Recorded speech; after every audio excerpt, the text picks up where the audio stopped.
Hello, and welcome to episode 36 of Intercultural Insiders. My name is John McGraw, and I help newcomers, expats, and businesses connect across cultures to succeed in less time and pain. I am the founder of Hyaku Coaching, which is dedicated to helping you create your pathway to success in a new culture. The purpose of Intercultural Insiders is to share the stories of people with intercultural experiences. So if you're feeling isolated or lost, you can hear something from the guests' experiences that could help you, even if it's just a reminder that you're not alone. So today is part 2 of the conversation with Mher Mardoyan. But I've got a couple of updates I'd like to share about what's been going on with Intercultural Insiders and with Hyaku Coaching. So I've been quite busy with a number of projects. First of all, I worked with another cohort of pre-arrival newcomers in my workshop Embracing Life in Canada in conjunction with JVS. It's a workshop for pre-arrivals to help them adapt not only to Canadian work culture, but Canadian society, which is increasingly a multicultural society. And from this workshop, they gain insights not only from the assessments and activities, but also from what they share with each other. And I'm wishing the best of luck to them. On top of that, as you may have seen from some of the posts on LinkedIn, I ran another session for the Toronto Business Development Center's startup visa program for newcomer entrepreneurs. It's called Cultural Adaptation: How to Thrive in a Canadian Business Environment. And the focus is on how to adapt your communication styles when you're working with stakeholders from different cultures to maximize that first impression that you have. On top of that, I also had a session just yesterday at Niagara College at their Mirvish Village campus to conduct a session of cross-cultural connections, enhancing your international student journey in Canada. That session is focused on breaking out of your comfort zone and connecting with students and people from other cultures. This, as we know, it results in more opportunities and better mental health, and which has been an issue for students' life in general. And that's, of course, compounded when you're an international student and you're away from your home. Now, there's nothing wrong, of course, with maintaining ties to your own culture. And we've discussed this in the past, even in previous episodes. But speaking from my own experience as an ESL teacher in Japan, I saw the results of staying in your own cultural group out of comfort and not moving outside of that. I worked with many English teachers who only spent time with other English teachers. And they would use their time simply complaining about Japan. And they never made any meaningful connections with locals or got to understand the culture beyond a surface level. And that's something that's a real, well, not only is it a real shame, but as you mentioned before, the impact on your mental health, it can be quite severe if you get stuck in that bubble. And I want to stress that talking about adapting to Canadian culture, in all of these sessions that I've mentioned, none of it is about becoming more Canadian, which, depending on your imagery, you might assume it's someone who is white, European background like myself. So it's not about doing that, changing yourself in some way to that, or hiding your background or where you come from. I think at times there is this mentality that it's a binary choice. Either you assimilate or you hold on to your cultural roots. And I don't see it that way. It's really striking a balance between the two. And this was something that I emphasize in all my sessions, but in particular, that session that I was working with pre-arrivals, a lot of the focus we had in that second session was about finding ways to adapt to a culture, but also how to preserve your own culture. And finding that middle ground, I think, is what really helps you to grow so that you can build those connections, but also be sure about who you are as a person. So those skills to adapt to another culture, it's not about, again, as I mentioned, changing your identity or changing who you are. It's an add-on and awareness and a set of skills that you can use to adapt to other environments while still being true to yourself. And that's what all of those sessions I mentioned were about. So, with that said, let's get talking about our guest today, Mher Mardoyan. This is part 2 of a 2-part interview. And for those of you who may have missed the first part, or just as a reminder, Mher Mardoyan has been a career coach for the last 5 years, and he has helped many candidates with the job application, resume, cover letter tips, LinkedIn profile assessments, interview preparation, and other job search strategies. He was recognized as the 2017 Recruiter of the Year for his contribution and success while working at People Ready Agency, and he has extensive HR experience to draw upon. In today's episode, we discuss why and how to make networking about the other person, not yourself. This is something that is often stressed by many people who are many experts in networking, but we get into a little bit more about how to do it, because sometimes how to do that can be confusing. We also talk about why and how to tell your story as part of your personal brand and where to start if you think, I have no story, which is not true. Everyone does. It's just a matter of thinking about it and how to put it together. And finally, as I talked about before, getting out of your comfort zone to connect with people outside of your own cultural circle. As always, with these episodes, this interview with Mher is pre-recorded, but as you can see, he is live in the chat. He's already commented. Welcome, everybody. So feel free to ask questions and comment during the interview. And I encourage you to start off by posting where you're joining us from. There are always opportunities to network. It's not only about going to networking events. You can network and connect with people even here while you are watching and participating in the show. So by making yourself visible and commenting, you have greater opportunities to connect. So I encourage you to do that. And again, it's as simple as starting off by just posting where you're from. So without further wait, let's get into part 2 of the conversation with Mher Mardoyan. Earlier on, you mentioned making it about them, not about you, and also about the story. And I completely agree with those, but I'd like to explore those a little bit more, because some people might say, I'm looking for a job right now. What could I do for them if I'm looking for a job? How could I help them? So a lot of times when you're asking for formative interviews, there are a lot of topics that you can check. Before going there, you can check the company's website, maybe the financial reports, or if they have press releases, and you can talk about that. Hey, I know that you guys are doing something like a new technology or a new product. I have experience in product development, and I can offer my services for free if you need. Offer them for free. I know it's not easy when you need the job because you need to pay the bills. A lot of time I tell people, maybe do a survival job, which I have done, retail or warehouse, but keep your eye on getting the job of your dream. Do your research before attending, or just listen to them and tell me more about your career journey. What are some of the challenges you're facing now? Or you can say, I don't know anything about software development, but I have some friends that are looking, or they know, maybe I will introduce you to them, right? So always offering them solutions and not, oh, I'm looking for a job. Can you help me?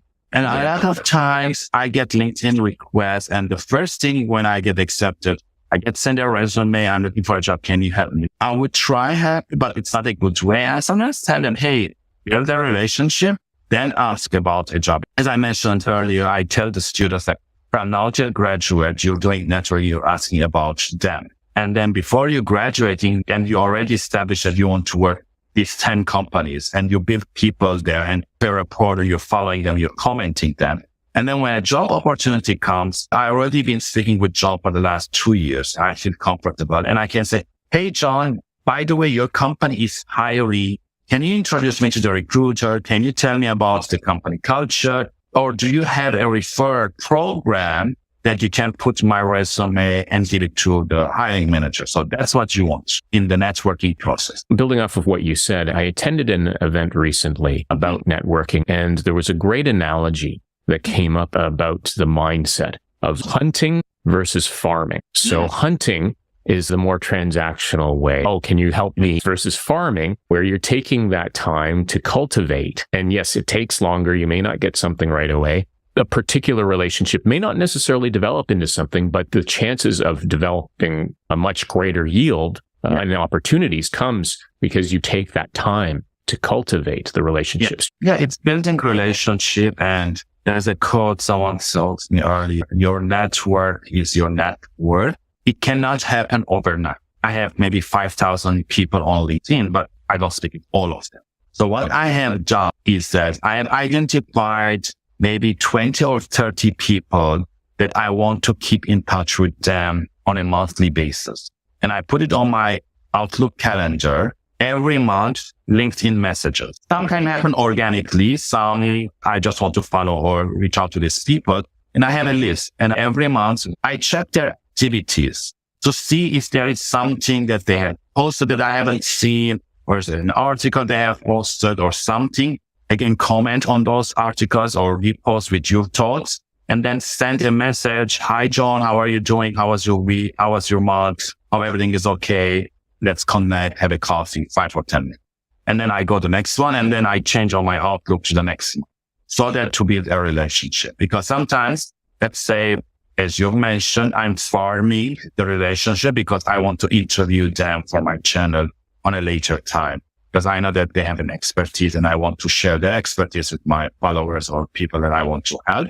Maybe that's the reason I'm doing. And it's not for a job, just for the channel and building a relationship, because I value them, that they have a great insight that they can provide. I tell the students now, you need to spend 1 hour on LinkedIn every day. And it cannot be, I need a job, I need that on LinkedIn. It doesn't work that way, because you're busy with your studies or you're busy with your social life. And I know that a lot of times we're just scrolling on the feeds, either Facebook, Instagram, or TikTok or whatever. But LinkedIn should be about the professional life that you are doing. And I told them, like, if you don't know about personal branding or you don't know about content, what is your major? Let's say engineering.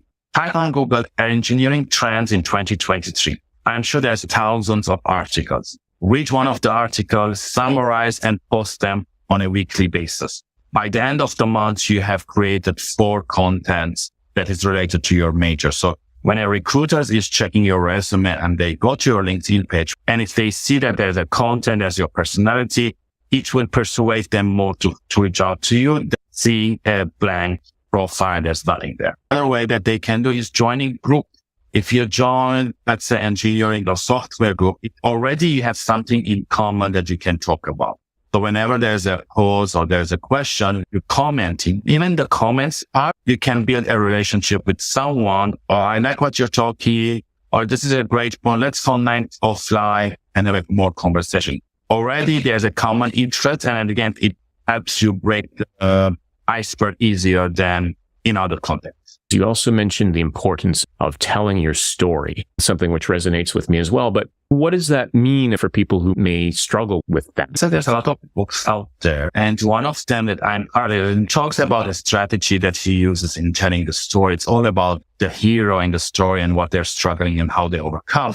And then in the bio section that I tell my students, which is about section on LinkedIn, you need to tell your story. You can say, my story in engineering started back in India. And the reason I love engineering is because I wanted to solve a problem.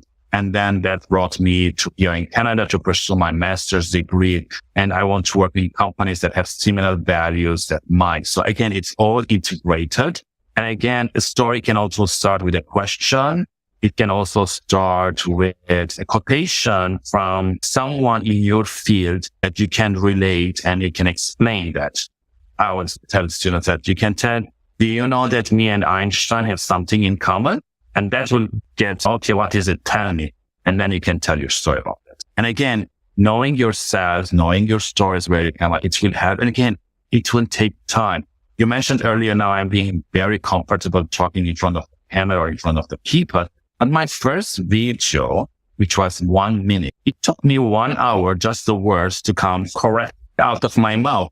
And in that, why the words are not correct? Because we don't practice. So if you don't practice your stories, if you don't practice speaking in front of people, it will be difficult for the first time. So that's why I tell the students or people I'm helping, be in front of the Zoom, check yourself, check your volume, check your hand gesture, and then record it and check it out and see how you're doing. Or if you're going to an interview and it's your first time, maybe ask your friends to test with them so that you can practice your answers. At the beginning, I was doing that. And then after a while, I was becoming so comfortable that if someone calls me the middle of the day and they want to do a phone interview, I was practically answering the questions without hesitation because I've done it all the time. I think that's the whole point of getting out of your comfort zone. I think that also comes with adapting to other cultures as well, is getting out of your comfort zone. There's a tendency sometimes to want to stick with people who are from your own background. But if you do that exclusively and don't connect with anyone else, then that can limit opportunities in many ways, professionally, personally, and so on. So what kind of advice or suggestions would you have? Be front and honest. I want to learn more about people from different cultures, or I try as much as possible to have different people from different backgrounds on my channel. But sometimes I'm not able to get those people from diverse backgrounds. I try as much as possible, as I mentioned. Sometimes the best way is, again, building authentic relationship comes naturally, right? So again, when you are in a networking event, when you are in online workshops or anything, try at least one person from different backgrounds, from different culture, reach out, speak with them, and then maybe go back to your tribe or to your people. But at least have that tribe of people diversify as much as possible. And again, if you're following companies or if you're following people on LinkedIn, the company, and then there's the job part and then there's the people part, right? So when you are scanning who you speak, try to reach out to people who doesn't look like you or from your nature and reach out to them because they also want to build a relationship, right? So I would say at least try one time, one person, and every event you're going to be different from previous person that you've met. Again, it takes time to be comfortable reaching to people. If again, as I mentioned, if you're reaching to people, if you send them a message in order to break that iceberg, the best way would be check their activities, what they have done, what they have posted, comment that. And then when you're connecting, hey, Abraham, I know that you posted, this is a great article, this is a great point of view.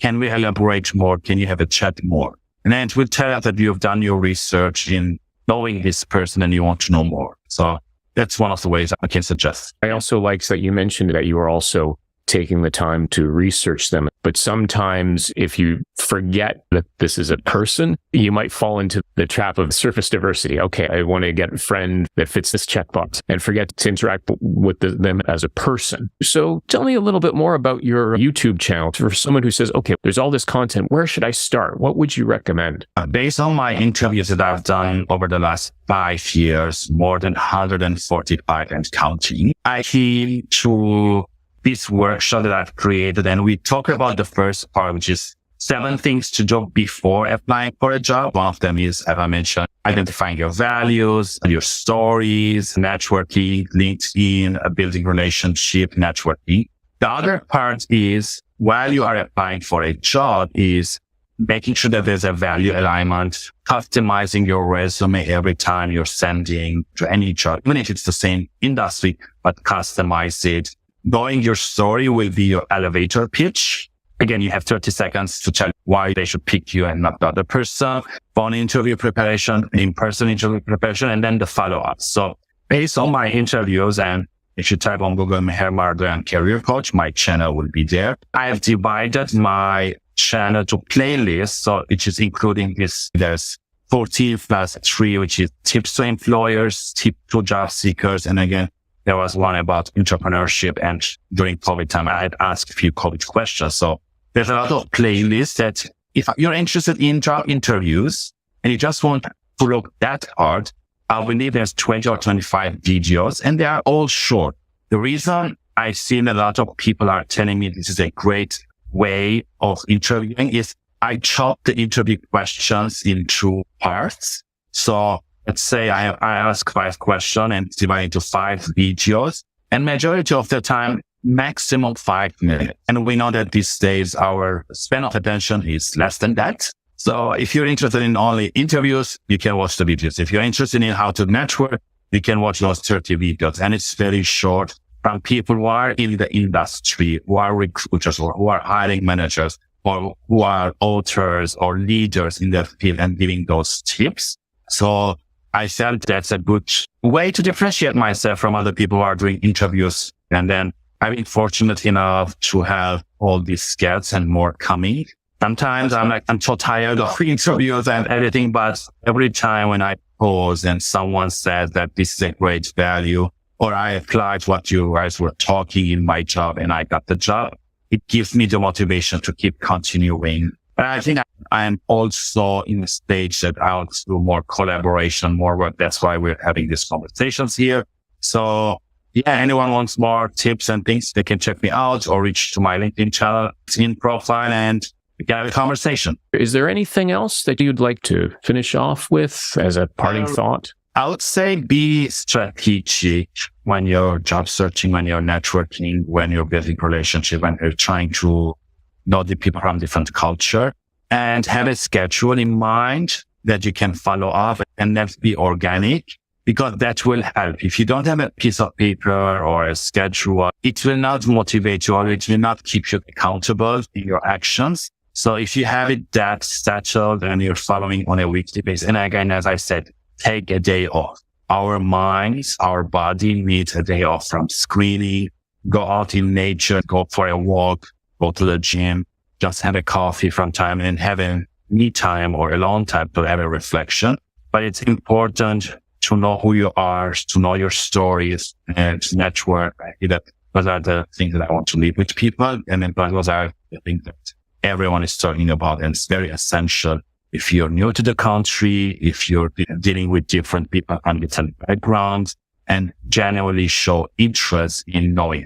I think that's a wonderful bit of advice to round off with. Mher, thank you so much for your time today, and your advice, I think, is valuable, as you said, not just for newcomers, but for everyone.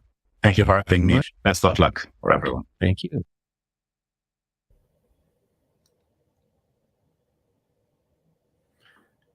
That was part 2 of the conversation with Mher, and there were a lot of great points that came up in the conversation, and some additional comments that came from the audience as well, and from Mher himself.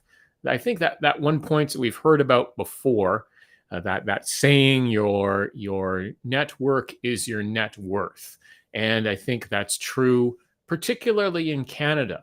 It's something that qualifications that you have and work experience internationally is, of course, important, but a lot of the opportunities that come up are based on who you know and timing and everything else, and that's the whole meaning behind network is net worth.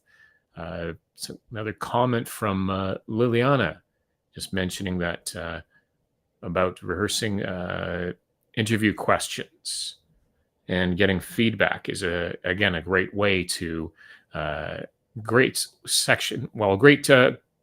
It's a great way to improve by rehearsing.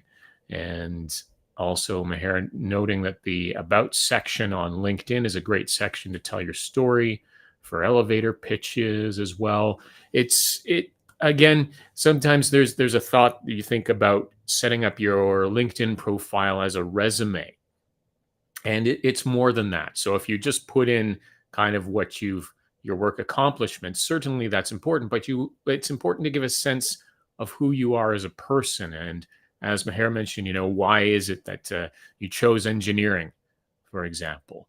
It's you want to remember it's a professional network, but it is also a social network. So you want to capture the imaginations of people about encouraging them to connect with you. Like, this person is exciting. I'd like to find out more about why they're so passionate and learn more about them. And again, preparation, another comment from Liliana: preparation for an interview involves the key steps of knowing yourself and being clear on what you want. So I think it's, as I've commented before with people, particularly when you're in a situation where you're feeling desperate and you're looking for work, sometimes there's maybe so much of a focus on them and trying to convince them that you are that you're the right fit. But it's also about knowing what it is that you want and being clear on that, and also being clear about what you're expecting from them. And that will also lead to a more confident interview, in my opinion. And now that we've had that conversation, I also want to highlight that if you're looking for more information about what's coming up for Intercultural Insiders, be sure to subscribe to Intercultural Insiders Info. It's the new way of staying on top of what's happening with Intercultural Insiders. So if you want to know about upcoming episodes, the best way is to subscribe to the newsletter.